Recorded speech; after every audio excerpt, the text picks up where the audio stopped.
स्वागत है आपका मेरे YouTube channel laws with Lalit में। पिछले वीडियोस में हमने पढ़ा था कि मुस्लिम रिलीजन क्या होता है, इसका ओरिजिन कैसे हुआ, इसके अलावा जो मुस्लिम आगे कैसे दो पार्टों में डिवाइड हो गया, शिया और सुन्नी। इसके अलावा डिफरेंट डिफरेंट स्कूल्स हमने पढ़े थे शिया एंड सुन्नी के। इस वीडियो में हम पढ़ेंगे difference between Sunni and Shia schools. तो फर्स्ट सबसे पहले हम चलते हैं इन एस्पेक्ट ऑफ मैरिज। जो है जो under Sunni law, Sunni school of law, muta marriage is unlawful. और अगर शिया की बात करें, muta marriage is lawful. Muta marriage generally क्या होती है, एक कॉन्ट्रैक्ट टाइप की मैरिज होती है जिसमें एक मेल और एक फीमेल आपस में एक कॉन्ट्रैक्ट में आते हैं। लाइक कॉन्ट्रैक्ट चाहे वो हो 1 वीक का हो, चाहे 1 साल का हो, चाहे 2 साल का हो, 3 साल का हो, मतलब ये एक कॉन्ट्रैक्ट होता है बिटवीन मेल एंड फीमेल की। इस पीरियड तक ये हस्बैंड एंड वाइफ के तौर पे रहेंगे। उसके बाद कॉन्ट्रैक्ट खत्म होने के बाद वो हस्बैंड वाइफ नहीं रहते। एंड सेकंड पॉइंट पे है सुन्नी के according, Sunni recognise long list of guardians for marriage besides the father and grandfather. यानी कि इसका मतलब ये है कि जो जब मैरिज होती है तो एज ए गार्जियन जो कॉन्टैक्ट करते हैं मैरिज के पर्पस के लिए, तो सिर्फ उनके अकॉर्डिंग फादर और ग्रैंड फादर के अलावा और भी लोग हो सकते हैं जो एक्ट कर सकते हैं वली उल निकाह। And for that they being fathers, father के फादर, ब्रदर और कुछ भी जो उनका पेरेंटल रिलेशन होगा वो रिकॉग्नाइज होते हैं सुन्नी लॉ के अंदर। अब बट अगर बात करें शिया स्कूल ऑफ लॉ के अकॉर्डिंग, तो सिर्फ फादर और ग्रैंड फादर को ही एक रिकॉग्नाइज गार्जियन माना गया है। इसके अलावा जो भी अगर मैरिज कॉन्ट्रैक्ट करता है इन दो के अलावा, उसको फिजूली कहा जाता है। यानी कि उनके अकॉर्डिंग, उनके द्वारा जो मैरिज कॉन्ट्रैक्ट की जाती है वो वैलिड नहीं होती जब तक कि उसको वो बंदा रेटिफाइड ना कर दे, जिसके ratified unless ratified by the party concerned on attending property. जब जिस पार्टी की शादी हुई है, जब प्रॉपर्टी की उस पर प्रॉपर्टी में अचीव कर ले एज को, जब तक उसके द्वारा उसको स्वीकार नहीं किया जाता। अब बात करें presence of two male witness in marriage, तो under Sunni law 2 male witness का होना जरूरी है at the time of marriage. अगर सुन्नी की बात करें, शिया की बात करें, तो 2 विटनेस की या किसी भी विटनेस की जरूरत नहीं पड़ती eight the time of marriage. और डिवोर्स की बात करें, विटनेस की प्रेजेंस नेसेसरी नहीं है सुन्नी में। और अगर शिया की बात करें, कम से कम 2 जो गवाह है या विटनेस है उनका होना जरूरी है at the time of divorce. अगर अब हम सुन्नी लॉ जो विवाहोत्तर जो संबंध होते हैं उनके अकॉर्डिंग सुन्नी लॉ क्या कहता है, Sunni law presumes consummation if there has been a valid retirement. यानी एक संवैधानिक, एक वैध तौर पे एक रिटायरमेंट, मतलब कि वैवाहिक जो पक्ष होता है उसमें अगर प्रस्थान करा दिया हो और ये अज्यूम कर लिया हो कि वहाँ पे उनके बीच में सेक्सुअल इंटरकोर्स और संभोग वही होगा, तो उसके अकॉर्डिंग जो मैरिज होती है वो वैलिड होती है। चाहे उनके अंदर, चाहे उनमें एक सेक्सुअल इंटरकोर्स ना भी हो, अगर एक वैलिड रिटायरमेंट दे देते हैं वो वैवाहिक पक्ष में, तो मान लिया जाता है कि मैरिज सक्सेसफुल है या मैरिज हो गई है। तो बट इस सिद्धांत को, जो सिद्धांत है वैलिड रिटायरमेंट का, रिकॉग्नाइज नहीं है शिया लॉ के अंडर जब तक उनके बीच में एक्चुअल सेक्सुअल इंटरकोर्स या संभोग ना हो गया हो। अगर हम बात करें गेस्टेशन पीरियड की,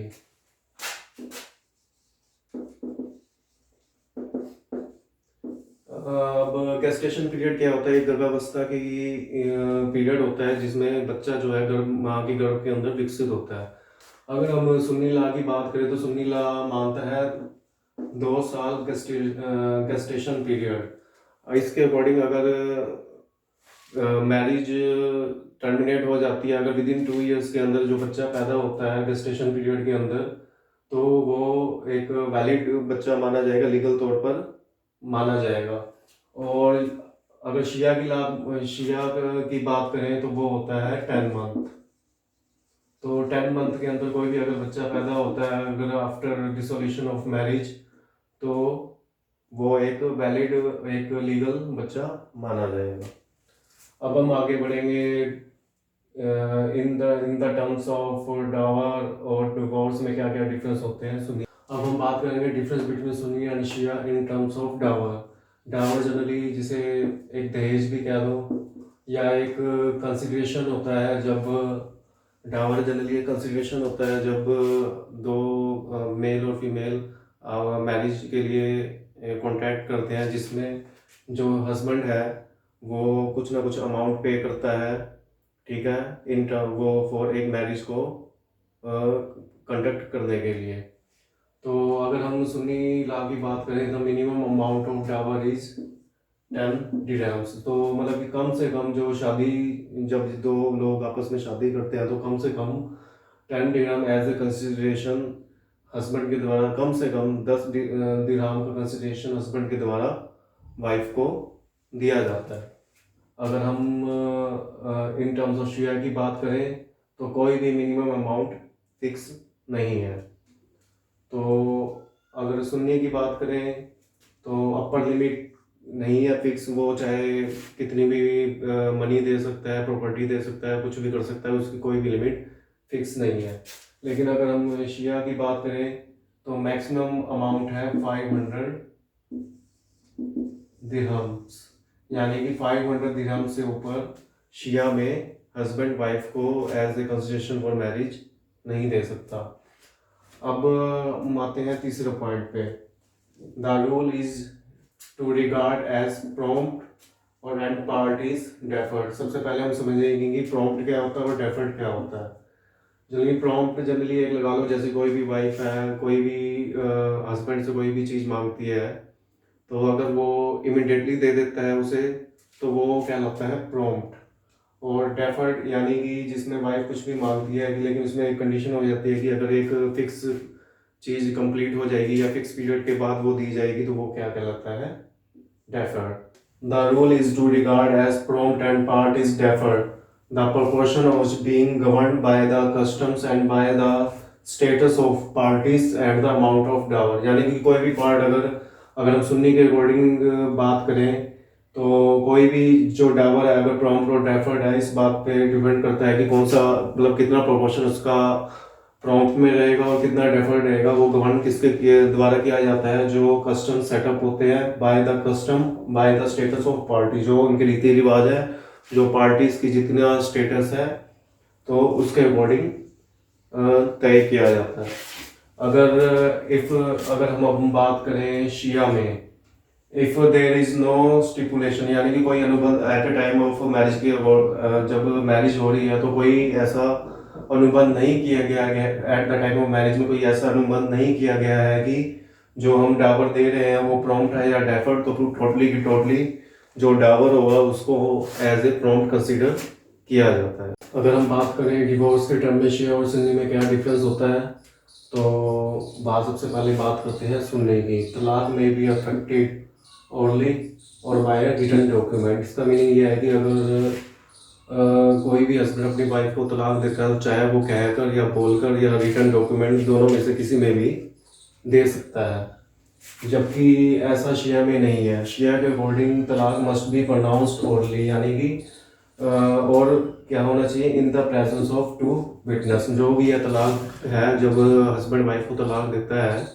तो वो मस्ट बी मुंह के द्वारा ही कहा गया हो, रिटर्न में ना कहा गया हो, और कम से कम 2 विटनेस का होना जरूरी है। अगर शिया के अकॉर्डिंग अगर पर्सन है, जो हस्बैंड है, जो वो बोल नहीं सकता, तो सिर्फ उसी ही केस में जो तलाक दिया जाता है वो रिटर्न में दिया जा सकता है। और अगर नेक्स्ट पॉइंट पे आते हैं हम, according to Sunni talaq ul biddat form of talaq is recognised और talaq ul biddat is not recognised in Shia law. तो तलाक उल बिदअत फॉर्म क्या होती है तलाक की, जनरली जिसमें एक हस्बैंड वाइफ को तलाक देता है तो वो इररिकोवेबल होता है, यानी कि वो अपरिवर्तनीय होता है, तो वो वैलिड है सुन्नी में और शिया में वो वैलिड नहीं है। और अब नेक्स्ट आते हैं, divorce is valid if it was pronounced bye husband under compulsion और इन स्टेट ऑफ टॉक्सिफिकेशन। मतलब कि अगर मान लीजिए कि हस्बैंड अपनी वाइफ को डिवोर्स देता है कि एक कंपल्शन में, और अगर उसको कोई किसी नशे में देता है, चाहे वो ड्रग के हो या माइंड के में, तो वो वैलिड माना जाता है अकॉर्डिंग टू सुन्नी। अगर शिया की बात करें, अगर एक हस्बैंड वाइफ को डिवोर्स देता है इन द प्रेजेंस ऑफ टॉक्सिफिकेशन और ड्रग्स और वाइन या शराब के नशे में, तो वो वैलिड नहीं है। अब हम मैटरनिटी की बात करें तो सुन्नी और शिया में डिफरेंस क्या होते हैं। सबसे पहला फर्स्ट पॉइंट क्या है कि under Sunni law maternity is fixed in the woman who gave birth to the child whether from the adulterous intercourse और वैलिड कॉन्टैक्ट ऑफ मैरिज। का मीनिंग ये है कि जो सुन्नी लॉ है उसके अकॉर्डिंग जो मातृत्व होता है, जो अगर औरत के पक्ष में देखा जाए तो एक प्रकार से फिक्स है, चाहे उसने बच्चे को जन्म दिया हो एक अडल्ट्रियस इंटरकोर्स यानी कि अनैतिक संबंध से, और चाहे दिया हो आफ्टर मैरिज के बाद। अगर हम शिया लॉ की बात करें, the Shia law distinguished between child of fornication and child whose mother was validly married before conception but her husband disowned its parentage। यानी कि इसका मीनिंग ये है कि जो शिया लॉ है वो फर्क करता है जो बच्चा पैदा होता है नैतिक संबंधों से, और जो बच्चा पैदा होता है मदर की थ्रू, माता के थ्रू, अगर एक वैलिड मैरिज से, मतलब कि वैलिड मैरिज से बिफोर कंसेप्शन, मतलब before conception but her husband disowned its percentage. यानी कि जो बच्चा पैदा हो, मतलब डिफरेंस जो शियाला है वो भेद करता है जो बच्चा पैदा होता है नैतिक संबंध से और एक वैलिड मैरिज से जिसके हस्बैंड ने उसको त्याग दिया हो, अपना पितृत्व से अपने आप को दूर कर लिया हो। Under Sunni law such child has got the right of inheritance. यानी कि जो भी बच्चा है इस सुन्नी लॉ में इस तरीके से पैदा होता है उसके पास राइट होता है एक क्या नाम कहते हैं एक राइट ऑफ इनहेरिटेंस, यानी कि जो उत्तराधिकारी का राइट होता है फ्रॉम द मदर, अपनी माता की तरफ से, एंड मैटरनल रिलेशंस वो also inherit from the child. यानी कि जो भी बच्चा यहाँ पे पैदा होगा उसका अपना जो है पूरा अधिकार होगा, अपने जो उत्तराधिकार होता है उस पर पूरा अधिकार होगा अपनी माता की तरफ से। जो बच्चा पैदा होता है उसके रिलेशन से जो चीज़ें उसे मिलनी चाहिए। जबकि Shia law does not permit mutual rights of inheritance. जो है जो शिया लॉ है वो इसको परमिट नहीं करता म्यूचुअल राइट ऑफ इनहेरिटेंस, यानी कि जो बच्चा इलीगल वे में जो पैदा होता है, मतलब कि फॉर्निकेशन अनैतिक संबंध से, और जिसके पिता ने उसे अपने में पिता के दायित्व से अलग कर दिया हो, तो Shia law does not permit mutual rights of inheritance between the mother and her illegitimate child. यानी कि जो बच्चे का जो शिया है does not permit mutual rights, जो शिया है वो परमिट नहीं करता म्यूचुअल राइट ऑफ इनहेरिटेंस यानी कि उत्तराधिकार के राइट को बिटवीन द मदर एंड हर। जो बच्चा पैदा होता है मतलब कि अनैतिक संबंधों से, तो माता और जो उसके जो लीगल इलेगिमेट चाइल्ड है उसके बीच में कोई भी रिलेशन नहीं रखता है। बात करें गार्डियनशिप की सुन्नी और शिया में, तो जो अगर सुन्नी के अकॉर्डिंग देखा जाए तो the mother is entitled to the custody of boy until he has completed the age of 7 year. यानी कि जो माता है वो एंटाइटल्ड है कस्टडी ऑफ बॉय के लिए जब तक एक बॉय की एज 7 साल ना हो गई हो, और girl has attend the age of puberty, यानी कि पूरी मेजॉरिटी जो गर्ल है उसकी वो पूरी व्यस्त हो गई हो। और ऑन द अदर हैंड अगर शिया की बात करें, the mother is entitled to the custody of the boy until he attends the age of 2 year. यानी कि बॉयज़ के लिए शिया के अंदर 2 साल है, and for the girls attends the age of 7 year. अगर अब हम मेंटेनेंस की बात करें, अगर फादर की मेंटेनेंस का, फादर के पालन पोषण का, तो अकॉर्डिंग टू सुन्नी की ये सन्स की लायबिलिटी है कि एक मतलब कि एक ड्यूटी है कि वो अपने फादर का पालन पोषण करे अगर फादर अर्निंग की पोजीशन में भी अगर अर्न भी कर रहा है तब भी जो है सुन्नी लॉज के अकॉर्डिंग ये सन्स की ड्यूटी है, उनके लड़कों की ड्यूटी है या बेटों की ड्यूटी है कि वो अपने पिता का भरण पालन पोषण करें, इवन फादर अर्न भी कर रहा हो। तो अगर शिया की बात करें, शिया कहता है कि अगर फादर अर्न कर रहा है तो ये कोई इट्स जरूरी नहीं है कि जो लड़के हैं उनके जो बेटे हैं उनका भरण पालन पोषण करें। अगर अब हम बात करें गिफ्ट के बारे में तो सुन्नी और शिया में डिफरेंस क्या होता है। अगर a gift of undivided share in a property, यानी कि कोई भी गिफ्ट है अगर अनडिवाइडेड शेयर है, मतलब कि जिसका कोई डिवाइड नहीं किया गया प्रॉपर्टी के मामले में, which is capable of division, यानी कि कुछ समय बाद हो सकता है कि वो डिवीजन हो सकता है उस प्रॉपर्टी का 2 या 3 बंदों के बीच में, तो वो इरेगुलर मानी जाती है under Sunni law. For example मैंने एक प्रॉपर्टी दी किसी 2 या 3 बंदों को जो कि अनडिवाइडेड है, तो उनको प्रॉपर्टी एज ए गिफ्ट कर दी। लेकिन यहाँ पे ये भी डाउट रह सकता है कि 2-3 बंदों को मैंने प्रॉपर्टी तो दी है, लेकिन क्या पता वो बाद में आपस में इसको डिवाइड कर ले, तो वो उस टाइप का जो गिफ्ट है सुन्नी में इरेगुलर माना जाता है। जबकि वो शिया की बात करें, गिफ्ट ऑफ अनडिवाइडेड प्रॉपर्टी, जो भी अनडिवाइडेड प्रॉपर्टी है जिसको उसको पता भी है कि आगे जाके क्या पता है ये पार्टीशन भी हो सकता है उन 2 या 3 बंदों को जिसके नाम पे ये मैं प्रॉपर्टी गिफ्ट कर रहा हूँ, वो आगे उसको डिवाइड भी कर सकता है 2 या 3 पार्ट में, तो वो वैलिड मानी जाती है under Shia law. So a gift of undivided share is valid thus it be a share in the property capable of partition. Shia law recognize a gift of property to 2 or more donee's, यानी कि अगर कोई मैं property अपनी 2 या 3 donee's को दे रहा हूँ तो वो वैलिड मानी जाती है। Thus no division is made either at the time of मतलब कि जब मैं गिफ्ट दे रहा हूँ तो तब मैंने उसका डिवीजन नहीं किया, लेकिन बाद में उसका डिवीजन हो सकता है, तो इस टाइप का जो गिफ्ट है वो शिया लॉ में वैलिड माना जाता है, जबकि सुन्नी लॉ में वो इरेगुलर माना जाता है। अगर हम वक्फ की बात करें शिया और सुन्नी में क्या डिफरेंस होता है, तो सबसे पहले सुन्नी पे चलते हैं।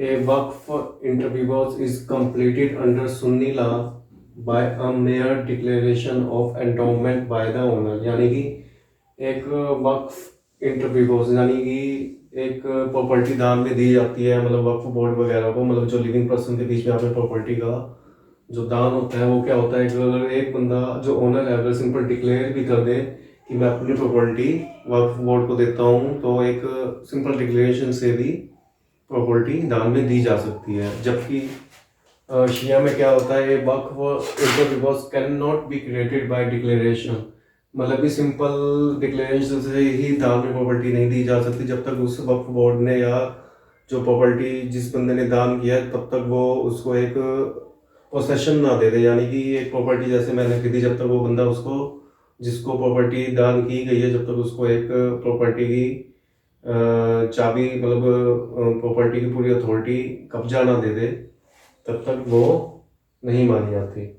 तो under the Sunni law settler, जो सेटलर क्या होता है, एक जो ट्रस्ट का एक व्यवस्थापक होता है, संस्थापक कह सकते हो उसे, तो अंडर सुन्नी लॉ क्या होता है कि may provide for his maintenance out of the income of Waqf property, यानी कि वक्फ की प्रॉपर्टी से जो इनकम मिलेगी वो अपने भरण पालन पोषण के लिए उसका यूज कर सकता है।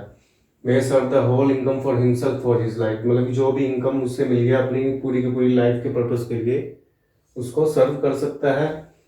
और may provide for the payment of his house डेब्ट, यानी कि सुन्नी जो प्रॉपर्टी है उसमें से जो भी इनकम प्राप्त हुई है उसको अपना कर्जा चुकाने के लिए यूज कर सकता है वक्फ प्रॉपर्टी को। जबकि शिया में इसका अपोजिट होता है। Under Shia law the settler cannot reserve for his himself a life interest in the income of the waqf property, जो वक्फ प्रॉपर्टी से जो इनकम मिलती है उसको अपने इंटरेस्ट के लिए यूज नहीं कर सकता, ना ही उससे जो इनकम जो जनरेट हुई है उसको अपना कर्जा चुकाने के लिए भी यूज नहीं कर सकता। For the payment of his personal debts out of the income of the waqf property. यह तो हुआ डिफरेंस वक्फ प्रॉपर्टी के लिए। इसके बाद हम पढ़ेंगे इनके different topics like divorce, marriage, तलाक।